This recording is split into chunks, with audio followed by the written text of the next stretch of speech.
আসসালামু আলাইকুম। ডায়ালাসিস যে পেশেন্টরা ইমার্জেন্সি আসছিল,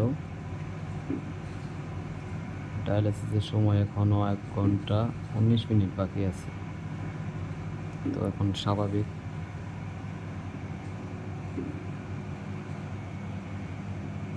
কোনো ধরনের শ্বাসকষ্ট এখন নাই। যাক,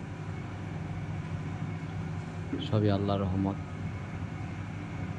এরকম কাজে সবসময় প্রত্যেকটা মানুষের কে সময় দিতে পারি, এরকম ধরনের রুগীদেরকে সময় দিতে পারি, খুবই ভালো লাগে।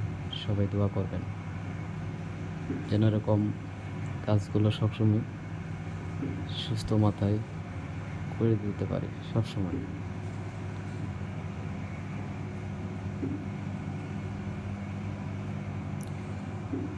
আন্টি, আন্টি শ্বাসকষ্ট আছে? কমছে? আচ্ছা, এখন ভালো লাগতেছে না? দেখ, অনেকটা কমে গেছে।